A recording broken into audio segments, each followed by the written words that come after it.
kita bahas bersama segala problema hanya ada di Markombur.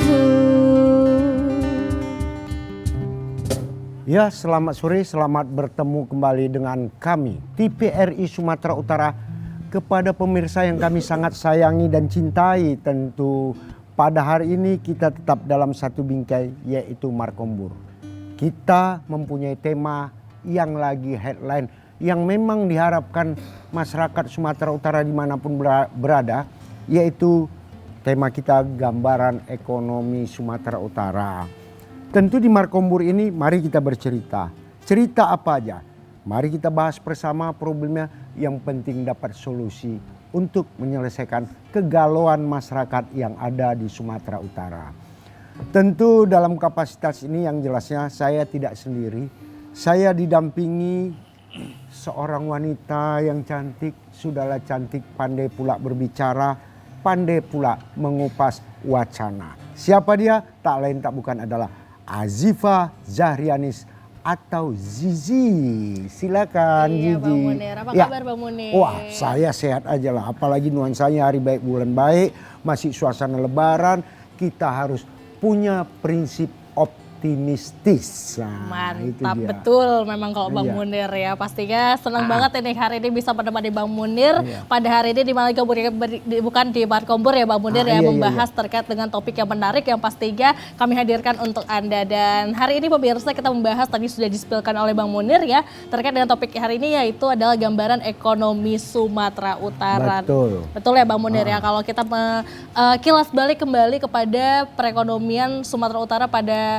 triwulan keempat kemarin berada mencapai 5,02% ya, artinya sudah mulai bertumbuh. Dan kira-kira nih kita sudah selesai menjalani, kemarin Imlek sudah selesai, Nataru kemarin 2023 sudah selesai, masuk lagi bulan puasa, bulan Lebaran lagi sudah selesai. Nah kira-kira nih setelah Lebaran ini apakah melonjak naik atau menurun? Nah kita akan tanyakan dan kita kupas hari ini Bang Boder. Tapi harapan kita cuma satu. Apa tuh Bang Boder? Kalau benaik katakan menaik. Cakep. Jangan tetak batang kelapa. Cakep. Kalau selesai bolehlah selesai. Jangan pula gejolak di mana-mana. Nah itu dia yang kita inginkan bersama ya, sebagai aspirasi dari masyarakat. Ya kan? Betul. Dan tentunya kita akan menghadirkan narasumber yang bisa menjawab pertanyaan dan juga keresahan-keresahan kita Bang Boder. Ada siapa hari ini Bang Boder? Ya tentu silakan. Kita pula kepada ahlinya lah pula. Tak pasti boleh. Dong. Tapi sebelumnya kita ingatkan kepada pemirsa di rumah yang ingin juga berdialog bersama kami secara interaktif, silakan hubungi kami ke 0811 6100386. Sekali lagi ke 0811 6100386. Hadir bersama kita ini pakar-pakarnya dan ahli-ahlinya, tentu yang dapat kita minimal harus mendapatkan ilmu dan wacana. Siapa dia? Pertama yaitu Bapak, atau ini luar biasa ini namanya, Ridho Ikhlas harganya. Ini dia Bapak Ridho Pamungkas, ini Kepala Kantor Wilayah 1 KPPU. Apa itu KPPU? Tentu singkatan daripada Komisi Pengawas Persaingan Usaha. Jadi luar biasa. Tentu ada lagi satu yang luar biasa, anak muda yang demikian getol, yang tidak bosan-bosannya dengan angka-angka ini. Betul, setiap saat koreksi, yaitu Bapak Gunawan. Ini pengamat ekonomi kita, ini luar biasa. Yang jelasnya keramat batang keramat, jangan taruh di atas semen. Kalau hari ini pengamat, insya Allah kita doakan menjadi dosen. Ini dia. Pertama kan pengamat, akhirnya dosen. Berproses dia ya Bang Boder ya. Jadi akademisi. Kita tunggu ya kabar baiknya pasti. Amin ya robbal alamin. Nah itu doa kita bersama. Baik Bang Boder, dan juga kami mengundang kepada pemirsa pastinya ya untuk dapat bergabung dengan kami di telepon interaktif kita di 0811 6100 386 0811 6100 386. Kami akan menunggu pertanyaan dari Anda. Tapi sambil menunggu, sepertinya banyak sekali yang ingin kita tanyakan ya Bang Boder pastinya ya, untuk terkait dengan topik kita yang menarik, yaitu tentang gambaran perekonomian Sumatera Utara. Iya, apalagi belakangan ini kita dengar pula ada gejolak-gejolak yang sifatnya secara zona negara antar negara. Baru sedikit udah galau kita ya kan. Sudah mulai goyang antara ya. yaitu tahu Iran dan Israel kita imbasnya kan tanggung. betul, Ini perlu menjadi perhatian juga bagi kita bersama kan gitu. Iya. Insya Allah damailah orang tuh, damai juga kita di secara ekonomi kan begitu kan. Biar kita nggak deg-degan lagi ya Iya. terkait dengan gejolak-gejolak yang ada Iya, ya Bang betul, Munir betul, pastinya. betul. Baik, dan langsung saja Bang Munir kita tanyakan silakan. dengan topik menarik kita tadi yang sudah berkali-kali saya sampaikan bahwa kita akan membahas terkait dengan gambaran perekonomian Sumatera Utara dan tentunya kita ingin bertanya kepada pengamat ekonomi terlebih dahulu nih. Betul. Seperti apa nih kabar dari perekonomian Sumatera Utara pada hari ini, pada bulan ini? Silakan Bang. Iya, Bang Munir, Iya. Mbak Jiji. Sebenarnya sih kalau kita ngelihat dari yang pernah kita lewatin ya, ada Nataru, Tahun Baru, ada Imlek, dan Betul. ada Lebaran yang baru kita lewati kemarin. Ini sebenarnya menunjuki gejala perlambatan yang kian terlihat gitu. Artinya memang pertumbuhan ekonomi Sumatera Utara di tahun 2024 ini itu kita lihat dalam kacamatanya kita analisis ini berpotensi untuk mengalami perlambatan. Kalau tadi pertumbuhan ekonomi di atas 5% sedikit, sebenarnya sih kalau ekspektasi kita di tahun 2024 itu 4,4 hingga 4,8. Oke, sekarang skala prioritas kebijakannya mau kayak gimana nih 2024? Satu, kita berhadapan dengan ancaman perlambatan ekonomi yang diakibatkan masalah geopolitik. Iran, Israel, itu masih perang pembuka ya saya Betul. pikir ya. Kemarin udah ada Rusia, Salam Ukraina. Ya kita nggak berharap itu akan meluas, Betul. tensinya akan bisa mereda gitu kan. Tapi kalau misalkan itu terjadi gitu kan ya. Nah ini kan akan jadi gangguan pada perekonomian Sumatera Utara khususnya pertama dari sisi mata uang rupiah. Ini kan berlaku secara nasional. Betul, betul. Terus yang kedua ekspor impornya. Iya, Nah ini yang akan kita pantauin terus di tahun 2024. Sejauh ini potensi perang akan menekan ekspor ya, itu sangat potensial gitu loh. Karena orang negara yang berperang, baik dia nanti konsumsinya akan turun, jalur distribusinya juga akan bermasalah. Itu yang pertama. Yang kedua, kita berhadapan nih dengan situasi di mana harga pangan kecenderungannya naik. Nah, ini kan inflasi, ya, ini inflasi. Nanti kalau misalkan kita bicara harga pangan, ini memang tidak lepas nih dari perannya KPPU nih di sini nih. Nah, harga pangan ini punya potensi untuk makin naik setelah Lebaran, ya kan ya? Dikarenakan mata uang rupiahnya yang melemah. Nah, itu dia. Terus kalau kita lihat nih cuaca ekstrim itu juga berlangsung terus nih belakangan ini. Itu dia. Yang ketiga, tren pelemahan harga komoditas unggulan Sumatera Utara khususnya sawit itu terjadi sampai hari ini. Kemarin sempat 4.500 ringgit Malaysia per ton sekitar 1 bulan yang lalu ya di awal April. Sekarang udah di kisaran angka 4.000 ringgit Malaysia per tonnya untuk CPO. Jadi apa? Ada ancaman daya beli di situ. Ya kan ya? Jadi ada ancaman daya beli di mana nanti potensi perlambatannya ada. Daya beli ini udah kelihatan belum melambatnya? Sudah. Jadi kemarin kita pada saat Lebaran, selama Ramadan dan Idul Fitri, boleh dicek gitu ya di setiap pelosok-pelosok desa yang pada dasarnya di saat perayaan Idul Fitri, uang itu kan mengalir dari kota ke desa. Betul. Gitu. Tapi kita lihat mobilitas masyarakat di pedesaan lambat banget Idul Fitri tahun ini. Gitu loh. Kita udah cek ke pedagang-pedagang pakaian. Mereka bilang, memang iya di H-3, H-2, H-1 sebelum Idul Fitri terjadi lonjakan penjualan untuk kebutuhan sandang. Tetapi pada saat awal Ramadan, setelahnya sebelum sampai H-3 itu tadi, itu terjadi penurunan yang cukup signifikan. Nah ini dua apa? Ini berarti kan belanja masyarakat udah defensif gitu loh. Nah sekarang pemerintah fokus kebijakannya apa nih di tahun 2024? Kalau saya menyarankan fokusnya adalah bagaimana menjaga kestabilan harga pangan itu dulu. Baru kita ngomongin ini mau tumbuh kemana gitu loh. Jangan nanti fokusnya anggaran APBD habis untuk pembangunan infrastruktur, untuk menggenjot mendorong peningkatan jumlah tenaga kerja, tetapi kedodoran dalam mengendalikan harga pangan ini bahaya. Kenapa bahaya? Karena memang daya beli ada di situ. Kita bisa lihat nih di bulan April kita akan deflasi. Ya, di bulan ini ya, nanti sampai tanggal 30 kita akan deflasi. Akan turun rata-rata harga barang. Tetapi setelahnya ini akan naik lagi. Nah itu udah prediksi kita tuh. Pada hari ini pun kita melihat ada kenaikan harga daging ayam dan ada kenaikan harga gula pasir. Daging ayam, gula pasir ini bertahan mahal. Gula pasir udah mulai naik mendekati Rp20.000 per kilogram. 19.000 di pasar tradisional. Oke, selanjutnya ada apa lagi nih yang kita khawatirkan? Yang kita khawatirkan selanjutnya adalah potensi pelemahan rupiah yang mendorong kenaikan harga makanan dan minuman yang lainnya. Nah ini penting, makanya itu nanti saya berharap kebijakan pemerintah ke depan untuk menjaga pertumbuhan ekonomi, ya walaupun kita nggak usah terlalu muluk-muluk di atas 5% gitu ya, tetapi seenggaknya harga pangan dikendalikan dulu nih. Mulai dari mana nih? Jangan salah, ekspektasi kenaikan harga pangan ini bukan diakibatkan oleh ekspektasi kenaikan output industrinya. Industri itu justru pada saat ini melakukan penyesuaian pasokan di beberapa komoditas pangan tertentu. Itu dilakukan kenapa? Karena ada penurunan daya beli. Contohnya nih, ada peternak nih, dia jualan daging ayam, dia memproduksi ayam nih. Selama Ramadan dari Idul Fitri dia evaluasi. Ternyata permintaan daging ayamnya enggak sesuai harapan dia. Dia kurangin tuh pasokannya. Dia kurangin pasokannya untuk menekan kerugian. Alhasil pasokan daging ayam dikendalikan, pasokan yang turun akan mendorong kenaikan harga. Nah itu yang terjadi pada hari ini. Selain dari kenaikan biaya input produksinya juga itu tadi. Ya oke. Mulai dari harga pakan atau mungkin pelemahan mata uang rupiah terhadap US dollarnya. Yes itu jadi pengaruh. Tetapi kan kita ke depan nggak bisa menetapkan bahwasanya skala prioritas pembangunan akan lebih menekankan menitik beratkan pada pembangunan infrastruktur. Contohnya seperti itu. Coba kita tinggalkan dulu tuh bentar. Ya, kita selamatkan dulu nih periuknya rumah tangga yang ada di Sumatera Utara. Masing-masing keluarga ini kita samakan dulu. Oke, jangan juga terfokus ya pada pembangunan yang sifatnya itu banyak mudaratnya.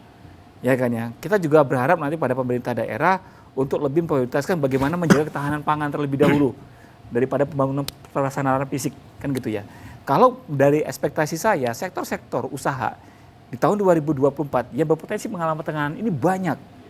Banyaknya kenapa? Banyak karena memang banyak itu pertama dari sisi internal kita berhadapan dengan suatu masalah tertentu, ya kan, di sisi eksternal di luar kemampuan kita itu juga punya ada masalah, kan gitu ya. Nah sekarang masalah yang paling besar itu dari mana? Dari eksternal, dari luar negara kita. Jadi masalah pelemahan rupiah, masalah melemahnya ekspor gitu kan ya, masalah potensi kenaikan harga pangan ini semuanya dari luar ini. Jadi kita tuh hanya mendapatkan sialnya gitu loh, kalau bisa dibilang gitu loh. Nah, jadi sementara kita nggak bisa mengendalikan ini masalah-masalah yang dari luar itu tadi, konflik-konflik yang luar tadi. Siapa yang bisa mengendalikan? Iran sama Israel tolong dong berdamai gitu loh. Kita nggak bisa mengintervensi mereka gitu loh. Siapa yang bisa menghindarkan potensi perang akan menghambat jalur distribusi barang sehingga kita bisa mengendalikan lewat mana? Nggak bisa. Kita nggak bisa seperti itu. Kita hanya bisa bagaimana minimalisir dampak negatif dari luar itu tadi terhadap perekonomian yang ada di Sumut itu tadi. Jadi skala prioritasnya saya menyarankan ke depan adalah bagaimana pemerintah lebih mengedepankan menjaga ini kestabilan harga kebutuhan pangan gitu ya. Mulai dari awasi produksinya, rantai distribusinya sampai konsumennya. Ini diawasin terus gitu kan ya. Ini dievaluasi terus. Seraya memperkirakan kira-kira nanti kalau seandainya kita defisit di komoditas tertentu kita nutupinya dengan apa. Kan begitu. Nah kita tuh punya banyak ketergantungan dari beberapa komoditas pangan. Gula pasir. Betul. Kedelai tahu tempe dulu produk turunannya gitu kan ya. Gula pasir, kedelai, bawang putih gitu kan ya. Terus daging ayam, telur ayam walaupun itu produksi sendiri tapi bahan baku input produksinya kayak gandum, tepung ikan, vitamin, terus vaksin itu juga diimpor. Kan gitu ya. Dan ada banyak lagi tuh beberapa komponen-komponen barang impor termasuk dia nanti makanan dan minuman jadi yang susu kaleng lah, yang makanan-makanan kayak yang biasa dijual dalam bentuk kemasan-kemasan plastik gitu kan ya, yang banyak di pasar tradisional dan modern, itu nantinya berpeluang untuk mengalami kenaikan. Kalau ini bisa kita selamatkan semua, kalau ini semuanya bisa kita stabilkan, insya Allah nih ya, nanti pertumbuhan ekonomi walaupun memang mungkin nggak akan setinggi di tahun 2023, tapi setidaknya kita bisa menjaga kestabilan dari sisi sosialnya. Karena jangan sampai krisis pangan ini rentan dalam memicu gejolak sosial, gejolak ekonomi. Jadi kalau misalkan pangannya dulu diselamatkan, mudah-mudahan yang gejolak sosial sama ekonominya ini bisa kita kendalikan gitu loh. Jangan sampai nanti ini nggak dikendalikan, ininya bergejolak. Kalau dia bergejolak, ya gimana mau menjaga pertumbuhan ekonomi? Begitu dia, Bang Munir. Ini luar biasa. Ya. Jadi intinya di dalam kapasitas ini kalau pengamat ekonomi bilang, janganlah buru-buru, amankan dulu gejolak sosial di masyarakat. Betul. Kalau sudah aman, masyarakat akan mengerti bagaimana kebutuhannya. Tapi yang paling fatal juga, kan belakangan sampai TMT tadi yang saya keamati, ini agak ngamati lah Pak ya. Harus tahu juga ya. Walaupun ngamatinya nggak kayak Pak Gunawan. Nah, misalnya harga bawang mulai melambung, baik bawang merah, bawang putih, telur juga. Udah itu daging ayam sudahlah. gula merah, gula putih sebagaimana tadi Pak. Beras juga belum stabil. Ditambah pula lagi yang kacaunya lagi, di samping daripada itu untuk komoditi lainnya nih sangat membutuhkan 5 bahan pokok, itu termasuk kedelai. Kan ini menjadi rawan juga nih. Artinya perlu kita tanyakan ini kepada KPPI. Silakan Bang Munir. Artinya kenapa? Bagaimana mengantisipasinya ini Pak? Kalau sempat ini berkepanjangan tentu terlepas daripada ada gejolak antar negara, kita kan perlu juga mengamankan diri kita untuk tidak terjadi imbas. Itu yang paling penting kan? Iya, paling penting itu. Gimana nih Pak? Awak mau tanya? Iya. Agak awak todong lah sedikit. Silakan Bang Ido. Iya, sepakat dengan tadi Pak Gunawan itu. Yang harus kita waspadai memang ketahanan pangan ini. Betul, sebenarnya. betul. Nah, isu terkait dengan pangan, memang ini kalau kita katakan hantunya pangan itu impor dan kartel. Gosnya. Ya. Impor memang iya, kita memang defisit untuk impor. Terutama tadi ada beberapa komoditi yang masih tergantung pada impor. Dan kebijakan yang kita ambil, kadang-kadang ini yang masih kita pertanyakan. Ketika kita punya produksi dan cukup melimpah, tapi kita tetap melakukan impor, apakah perlu kita tetap melakukan pembatasan impornya? Contohnya misalnya bawang putih. Bawang putih kita nggak punya produksinya atau sangat kecil, tapi kita melakukan kebijakan kuota. Dengan konsep kuota impor, hanya ada beberapa pelaku yang memegang kuotanya, dia akan mengetahui berapa kebutuhan masyarakat. Betul.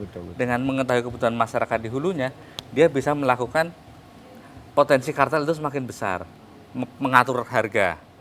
Nah, itu terkait dengan masalah itu. Permasalahan pangan yang lain adalah masalah tata niaga yang terlalu panjang. Saat ini masih potensi kartel muncul ketika tata niaganya masih panjang. Makanya di kita harga di tingkat produsen sampai dengan di tingkat konsumen selisihnya masih terlalu besar. Nah, belum tahu ini semakin banyak pelaku usaha seharusnya akan semakin kompetitif dan akan bisa semakin bersaing dan bisa memutus rantai pasok pangan yang semakin panjang. Kedua. Kemudian terkait masalah manajemen stok, dulu kita punya Bulog yang sangat bagus manajemen stoknya, punya gudang-gudang.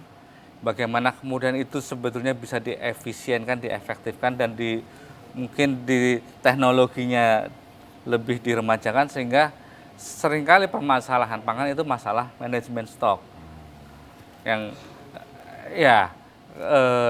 untuk saat ini banyak gudang-gudang yang tidak termanfaatkan dengan baik. Sedang itu dan memang selama ini pemerintah lebih banyak melakukan bantuan-bantuan insentif lebih kepada masalah bibit, masalah pembangunan irigasi, kemudian masalah sarana produksi yang belum merubah struktur pasar kita secara lebih karena ini struktur pasar akan mempengaruhi jangka panjang dalam ketahanan pangan ini. Itu mungkin gambarannya. Jadi harapannya bagi kita pesan kepada masyarakat juga dan pemerintah. Artinya kita cukupilah apa keinginan masyarakat ini sehingga masyarakat tidak galau. Dia mengetahui juga bagaimana kondisi ekonomi sekarang ini. Jangan ditutup-tutupi. Artinya terbuka. Jadi dia bisa mengantisipasi, oh ini mahal, ini apa. Aku harus membeli secara hati-hati juga. Ini kan perlu apa? Karena kalau terjadi nanti berlebihan juga berbahaya kan begitu. Tentu ini luar biasa. Banyak yang tidak kita cakapkan. Kerakap batang kerakap, jangan tangkap burung gelati. Banyak yang kita tidak bercakap. Tapi sebelum kita lanjutkan percakapan ini, elok kita dengarkan lagu dan musik. Silakan. Gaby, silakan.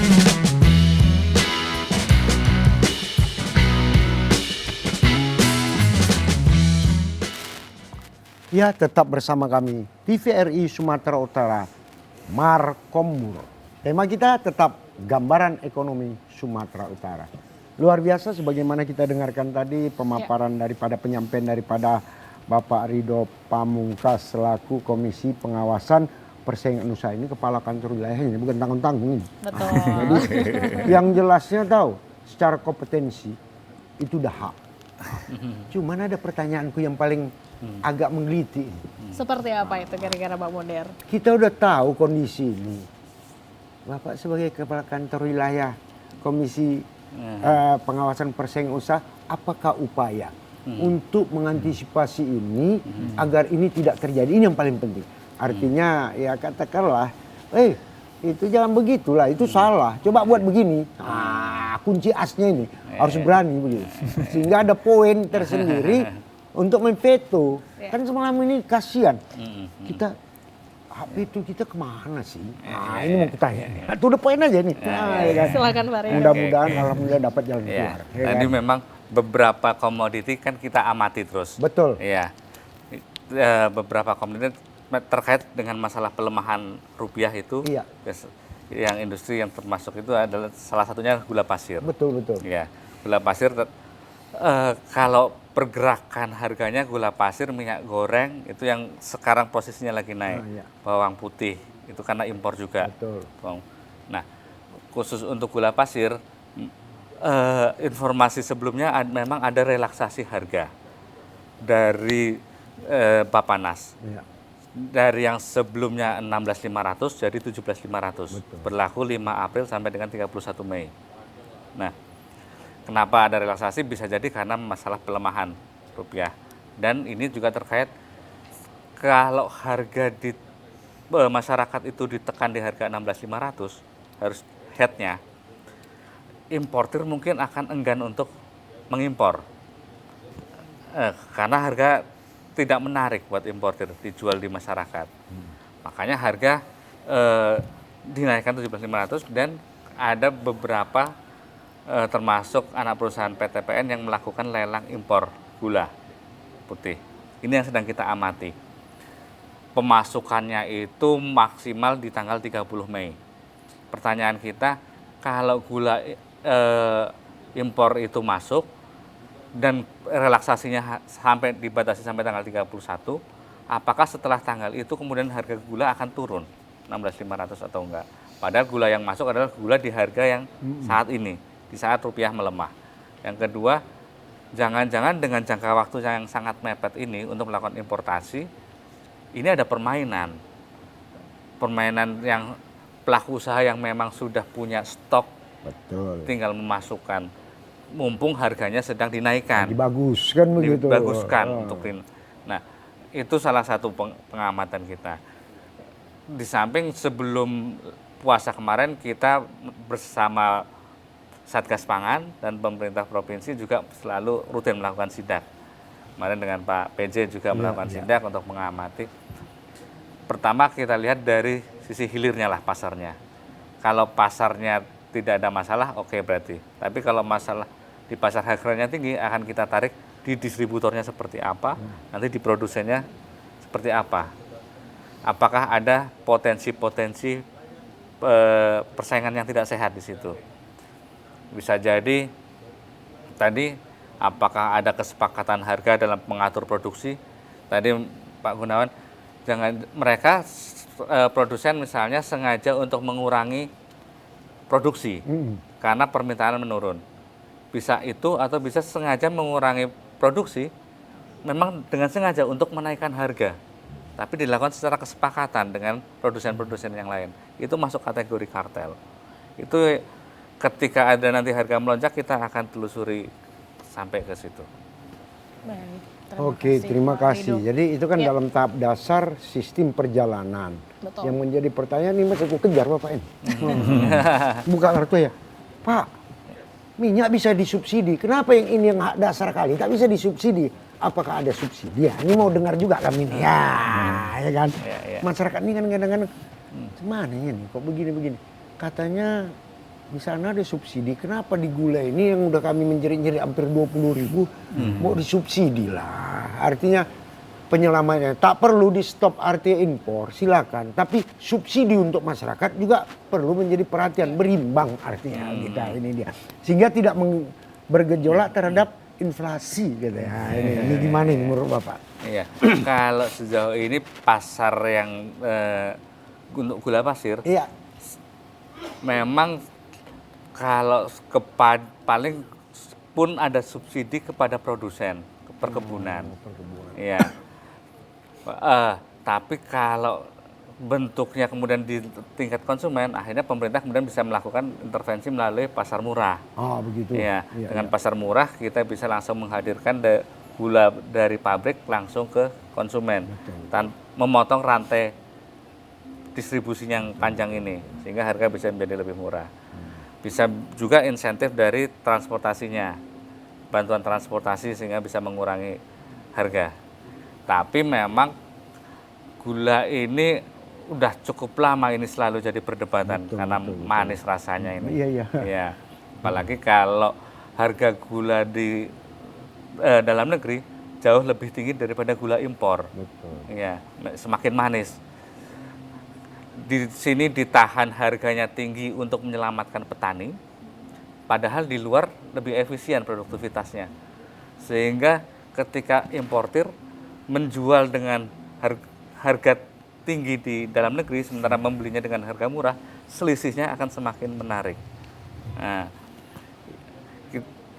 ini salah satunya kan kemudian bagaimana kita harus memperbaiki hulunya.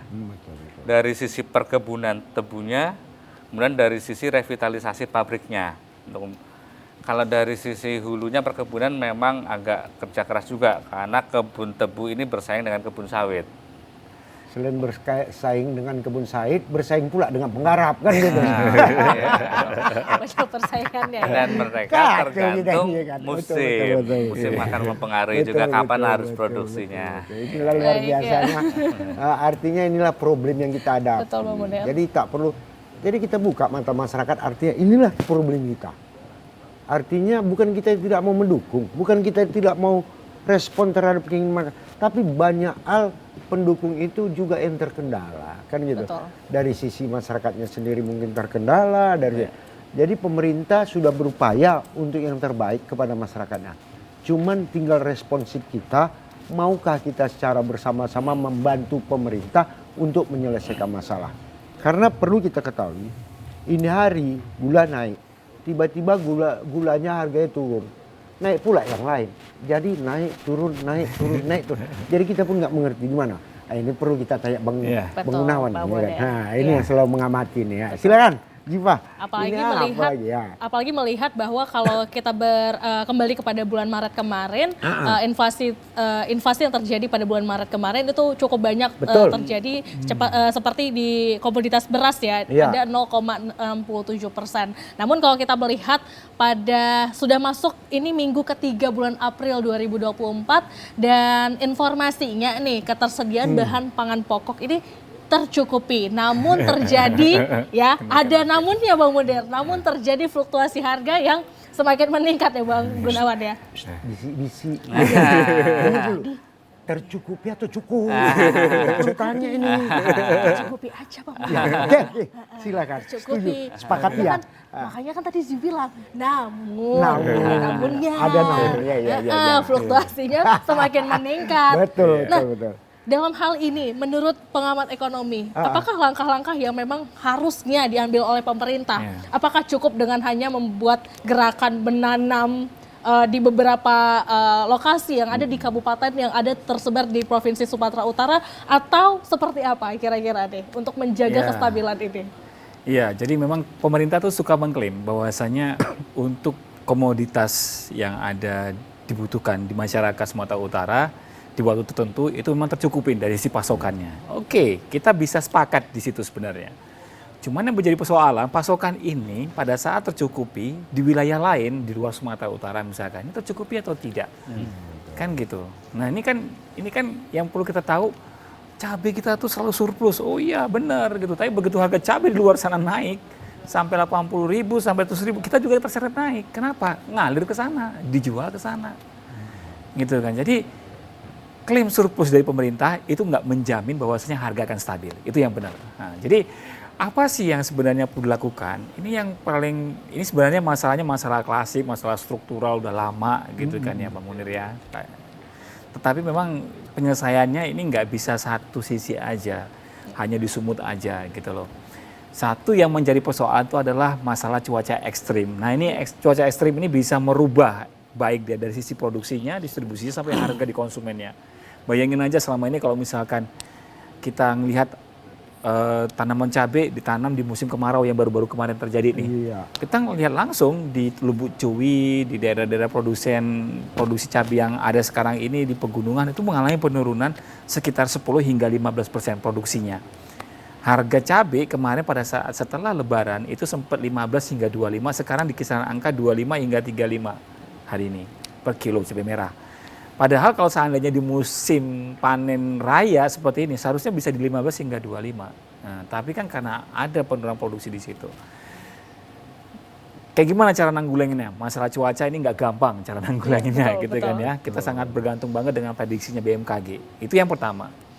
Nah, yang kedua, masalah yang kedua kenapa harga pangan fluktuasi walaupun diklaim produksi itu selalu mencukupin. Yang kedua itu memang tarikan dari luarnya itu tinggi, signifikan gitu loh.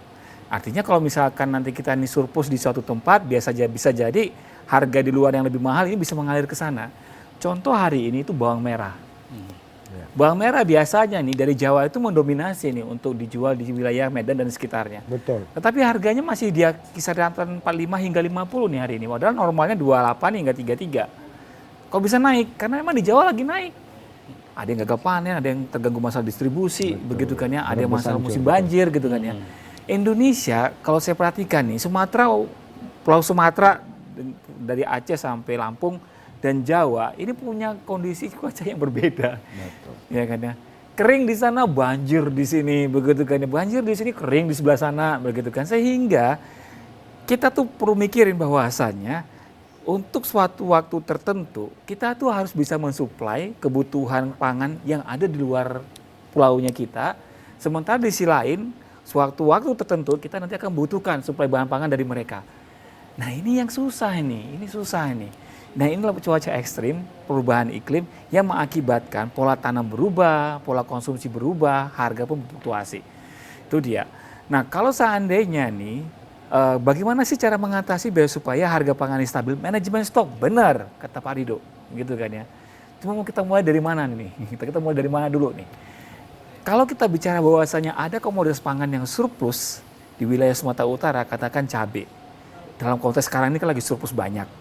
Ini lagi murah gitu kan ya. Pemerintah mau manajemen stoknya gimana? Mau disimpan di cold storage yang ada gudang besar, ada kayak semacam AC yang dingin banget gitu kan ya. Kayak ada freezer di situ. Punya enggak untuk manajemen itu? Atau nyimpen bawang di situ itu punya enggak seperti itu? Nah, terlebih yang dikatakan Pak Rido, kita sebagian itu impor gula pasir contohnya. Kalau impor, kita beli dari luar, kita timbun, punya enggak uang yang digunakan untuk mensuplai itu duluan? Nah, itu kan ya, ini kan masalah kan. Kalau kita seandainya mendorong biar supaya produksi gula pasir itu naik, berarti kita butuh lahan baru. Ya kan ya, selain tadi mesin-mesin pabriknya udah tua, ya kita tahu itu. Ya kan, sehingga kapasitas produksinya itu ya seharusnya nggak di sini lah levelnya. Gitu kan. Tapi di luar tuh lebih efektif, lebih efisien. Ya, harga lebih murah, oke. Gitu kan ya. Nah, hal-hal yang kayak gini nih, struktur ekonomi yang seperti ini nih yang membuat kita tuh kurang mampu dalam menjaga ketahanan pangan kita. Itu dia Bang Budi. Sehingga apa? Sehingga yang terjadi di saat kita krisis, di saat negara lain juga mengalami gejolak, kita nggak bisa menghindar dari itu gitu loh. Jadi kita terseret sama arusnya mereka, gitu kan ya. Belum lagi kita berhadapan dengan masalah struktur ekonomi di tempat kita masing-masing. Nah, ini yang jadi PR, ini yang jadi masalah besar gitu loh. Nah, saat ini kondisi ekonomi makro ya kan ya, yang dipengaruhi oleh kinerja mata uang rupiah. Memang sejauh ini Bank Indonesia mampu nih mengendalikannya. Tetapi kalau seandainya nanti perang meluas, gitu kan ya, ini kan kita nggak ada garansi bahwasanya mau di berapa rupiahnya itu nanti. Yang kita khawatirkan sampai detik ini ya, yang saya khawatirkan itu justru kalau nanti perang ini meluas, harga BBM bisa naik. Ini bukan itu harga BBM naik itu udah depan pintu gitu. Dia udah nunggu nih, kapan mau naikin. Gitu kan ya. Kalau seandainya tiba-tiba harga minyak mentah dunia yang saat ini 80-an US dollar per barel, itu naik ke 100 aja gitu kan ya. Nah terus dipicu sedikit aja nih, misalkan perang antara Iran dan Israel ini makin intens gitu loh. Kalau ini kan perang reda bentar gitu kan, ini serang balik begitu kan. Kalau misalkan intens kayak Hamas Israel atau Rusia Ukraina, ini mau gimana lagi nih harga minyak mau kemana lagi nih. Nah ini yang akan diemban sama pemerintahan baru nantinya atau masa pemerintahan Pak Jokowi yang sebelum dia nanti ini ya selesai ya.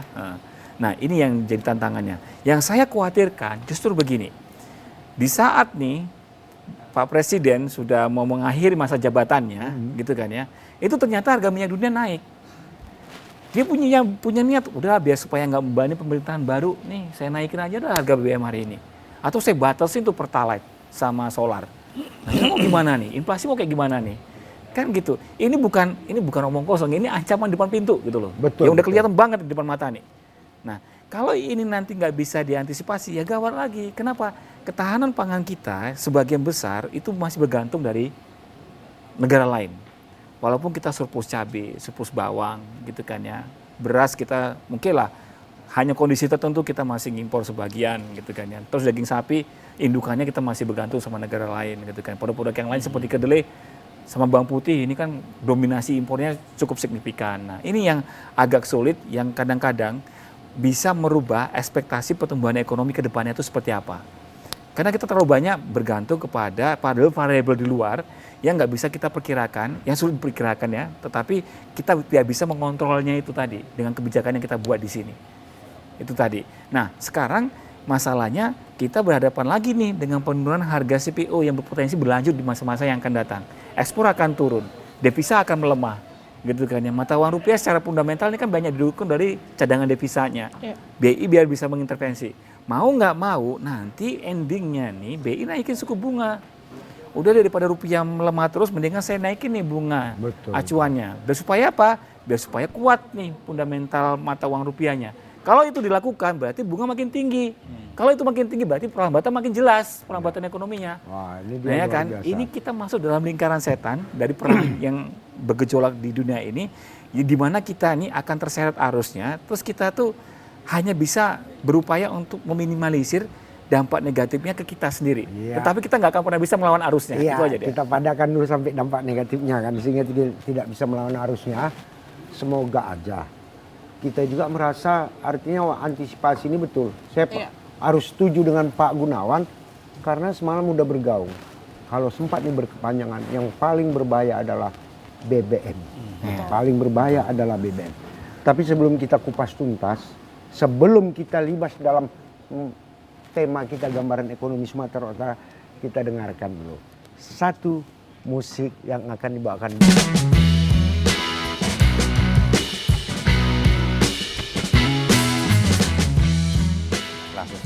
Alhamdulillah kita masih tetap di dalam tajuk yang sama, gambaran ekonomi Sumatera Utara di Markombur TVRI Sumatera Utara. Tentu sebagaimana kita udah dapat tadi gambaran kondisi, gambaran ekonomi secara Sumatera Utara. Tapi perlu kita perhatikan, itulah dia. Setiap ada kehidupan, ada gejolak. Setiap ada gejolak, perlu ada solusi untuk menyelesaikannya. Tidak harus dengan riak dan harus pula kita berseberangan dengan pemerintah. Tak boleh. Kita tetap satu suara dengan pemerintah untuk saling bahu-membahu menyelesaikan masalah. Arti kata orang, salah satu tempat menyelesaikan masalah tanpa masalah. Tahu sama-sama, nggak boleh disebutkan labelnya, ya kan? Betul Bang Munir. Setuju Menyelesaikan sekali. masalah tanpa masalah. Cukup dalam hati. Apa itu? Iya, betul sekali Bang Munir. Dan tentunya banyak sekali hal-hal yang mungkin jadi pertanyaan juga untuk kita semua ya. Pastinya ya tadi kayak kata Bang Munir, pemerintah tuh pasti berupaya ya Bang Munir ya memberikan yang terbaik. Bahkan kalau kemarin kita melihat bahwa menjelang Lebaran kemarin di dalam bulan puasa aja tuh banyak sekali kegiatan-kegiatan yang dilakukan oleh pemerintah Provinsi Sumatera Utara. Salah satunya adalah yang tadi saya sebutkan bahwa ada gerakan menanam, terus juga ada bazar Ramadan seperti itu. Ada juga nih kegiatan pasar murah yang ada di beberapa titik yang ada di Kota Medan dan di Kota Medan atau di Sumatera Utara itu banyak sekali hal-hal atau program-program yang dilakukan pemerintah. Ada tapi lagi pertanyaannya, operasi pasar. nah sidak pasar itu jangan lupa juga, betul sekali. Dan bahkan ya Bang Munir, setiap minggu minggunya pemerintah seluruh Indonesia bahkan bukan hanya Sumatera Utara itu melaksanakan rapat koordinasi TPID untuk mengendalikan inflasi. Betul. Nah, tapi pertanyaannya Bang Munir, kan ada banyak sekali tuh pasar murah, terus juga bansos-bansos yang dikeluarkan. Apakah ini cukup untuk menjaga stabilitas perekonomian khususnya di Sumatera Utara? Atau bagaimana? Ji. Apa tuh Bang Munir? Bentar. Apa tuh? Jangan tanya sama aku. Ya makanya. Sama narasumber. Ya kan kita tukar pikiran dulu. Iya, kita yang tukar pikiran, narasumber ya gelisah. Ini kapan aku ditanya? Kacau. Kita kan juga buat deg-degan, jangan kita aja dibuat deg-degan sama nggak boleh dilanjutkan lagi. Oke, silakan Bang Gunawan langsung aja. Iya, kalau gini ya, kalau misalkan kita bicara APBN atau APBD. APBD ini kan sama dengan APBN yang dialokasikan pemerintah untuk pembangunan di suatu wilayah. Artinya kalau misalkan ini ada alokasi dana nih sekian triliun digunakan untuk pembangunan suatu daerah. Kan gitu. Terus tiba-tiba masyarakatnya kesulitan ekonomi gitu kan ya, terus harga pangan naik. Diputuskanlah bahwasanya anggaran tadi itu lebih digunakan untuk bantuan sosial. Gitu loh. Nah, logikanya itu bagus nggak buat pertumbuhan ekonomi? Kalau buat pertumbuhan ekonomi itu nggak bagus. Kenapa? Karena alokasi anggaran misalkan, ada alokasi anggaran untuk bangun jembatan yang harusnya banyak orang bekerja di situ. Betul. Dialokasikan ke sana. Harusnya dialokasikan ke sana. Terus tiba-tiba gara-gara harga pangan mahal dialokasikan untuk beli pangan dulu deh. Terus dibagi-bagi masyarakatnya secara gratis. Berarti kan yang pekerjaan tadi hilang kan? Jembatannya nggak jadi. Kan gitu kan ya. Tapi masyarakatnya bisa makan. Nah kan gitu. Nah, dilema kebijakan saat ini tuh di situ letaknya pemerintah. Jadi apapun ceritanya, tetap seperti yang saya sampaikan di awal, pergunakan anggaran itu diprioritaskan untuk menjaga ketahanan pangan masyarakatnya. Sehingga apa? Kebijakan-kebijakan seperti ini nih yang diambil pemerintah, bansos digelontorkan. Bansos digelontorkan, pertumbuhan ekonomi pasti ditinggalkan. Tetapi di sisi lain, yang namanya tingkat kemiskinan itu nggak naik jadinya. Nah itu dia. Jadi kesan kita tuh sekarang ini kayaknya kita tuh susah cari kerja, ya kan ya. Tapi kita masih bisa bertahan hidup, kan gitu kan ya. Dia kayak gitu. Itu pilihan kebijakan yang diambil pemerintah. Boleh nggak kayak gitu? Ya boleh aja. Itu kan skala prioritas kebijakan yang diambil pemerintah, kan begitu ya. Walaupun pada dasarnya yang dibutuhkan masyarakat ini pekerjaan. Saya butuh pekerjaan. Saya juga nggak, pada dasarnya masyarakat tuh nggak mau lah menerima bansos begitu kan ya. Tapi gimana memcreate pekerjaan di situasi ekonomi yang seperti sekarang ini? Kita ini ekonominya belum pulih loh di tahun 2020 yang sejak pandemi itu sampai sekarang tuh belum pulih. 2023 atau 2022 itu sebenarnya udah mulai kelihatan, wah ini kita mau tumbuh, tapi ternyata nggak jadi. Ada perang di situ 2022 gitu kan ya. Ada lagi masalah-masalah yang lain yang menghambat pertumbuhan ekonomi kita jadi stagnan seperti sekarang ini. Seperti Cina yang pertumbuhan ekonominya juga melambat gitu loh. Jadi negara-negara lain melambat, kita nggak bisa jualan barang-barang kita ke mereka. Ekspor kita jadi melambat terus. Pada saat ekspornya melambat, ini kalau bicara sumut, ekspornya paling besar itu sawit, yang kedua karet, kopi, begitu kan ya. Ini melambat semua nih ke Cina gitu loh. Jadi mau apa dia gitu loh. Kalau di sana nggak mau beli. Iya. Ya kan, bukan salah kita kan, kan gitu ya. Nah ini yang nggak bisa dikontrol sebenarnya. Pada saat dia melambat, secara otomatis kan industri pengolahan yang ngolah dari sawit jadi CPO itu kan juga mengurangi produksinya. Kan begitu dia, mentoknya begitu. Mau nggak mau, ya kalau seandainya produksi turun, masa ya nanti nambah karyawan? Nggak mungkin. Iya kan? Jadi pertumbuhan ekonominya stagnan, melandai, turun kecenderungannya. Nah, kondisi seperti ini, apa solusinya? Kalau seandainya pemerintah tetap fokus nih, udah deh saya tetap fokus nih, bangun infrastruktur, nggak peduli sama bansos. Gejolak sosialnya jangan salah di situ. Ya kan, ya kerawanan sosialnya akan muncul di situ. Masyarakat tuh akan komplain gitu loh. Ini kan harga barang mahal, ini nggak sanggup lagi nih pendapatan saya untuk membeli itu. Iya kan? Ya. Jadi kan kita kan dilema kalau berhadapan dengan situasi itu kita. Yang penting apa? Yang penting bisa makan dulu deh kita. Pelemahan mata uang rupiah. Wah ini bisa membuat harga TV, handphone, sepeda motor ini mahal. Oh iya. Betul. Tapi masyarakat nggak akan komplain kalau seandainya itu mahal. Iya. Wah ini handphone mahal, harga TV mahal. Ya boleh-boleh aja mereka tutup mata dengan itu. Tapi kalau beras mahal, bawang mahal, semua mahal, ini berbahaya gitu loh. Nah jadi memang ke depan ini bansos yang kita harapkan yang dijadikan tumpuan untuk kebijakan ini, ya saya yakin lah pemerintah tahu kapan akan menutup bansos itu tadi. Tetapi sampai hari ini kemungkinan bansos itu masih akan kita butuhkan sampai tahun 2024 berakhir. Baru kita lihat nanti situasi ekonomi selanjutnya.